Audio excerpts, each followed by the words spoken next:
Welcome to Artistsphere, presented by TD Bank, the virtual experience. I'm Ninja Picasso, and this art lab demonstration is sponsored by WCM Global Wealth. Welcome to Wild Style Graffiti Basics with Ninja Picasso. I'm going to go over some basics into 6 steps, starting with the first one.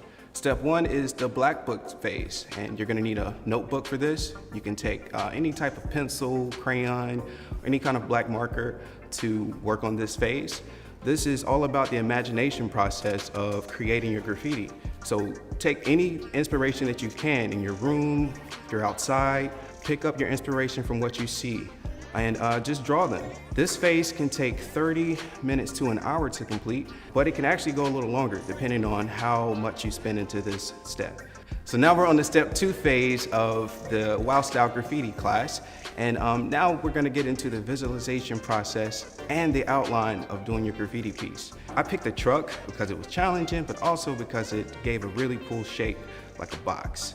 So I visualized the word hard time, but you can use any type of lettering or any type of shape that you feel comfortable in trying. It's okay if your lines cross each other.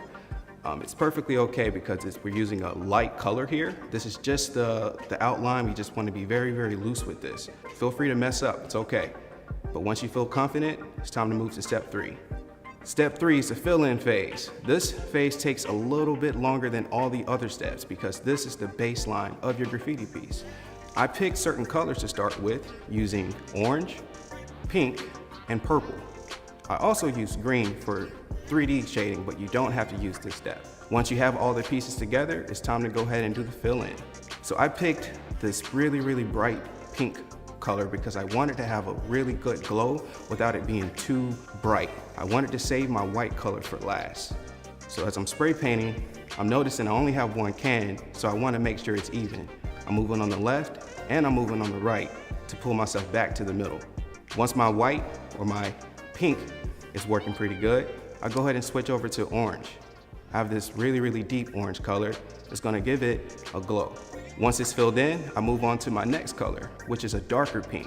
This pink is kind of hot, so it sticks out like a neon color. Once all these steps are done and you're pretty satisfied with your fill-in, it's time to move on to step 4. With this step here, this is all about the glow, figuring out where your light source is going to be coming from.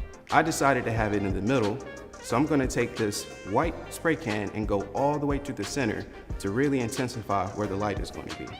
Welcome to step 5. This phase is very important, but also very fun. So you wanna take your time with this step. You're gonna use a special type of cap for this called the skinny cap. It's different than the fat cap because the fat cap spreads widely and quickly, but the skinny cap will give you a little more precision. Once you're satisfied with this step, it's time to move on to the last and final step, which is step 6. And this is just the clean and refine phase. So you go back to any of the steps I showed in this tutorial and just play with it until it works for you. You know it'll look clean when your shapes are inside of the outlines, and if you decided to go with the glow, it's just an added effect to give it some extra pop. This is basic wild style graffiti, so use any kind of letters you want. We used an 8-letter word, which was hard time, but you can use any word that you like to try with this style. Thank you for joining me. For more information about my work, you can find me on Instagram at artistninjap. Thanks again to our sponsor, WCM Global Wealth.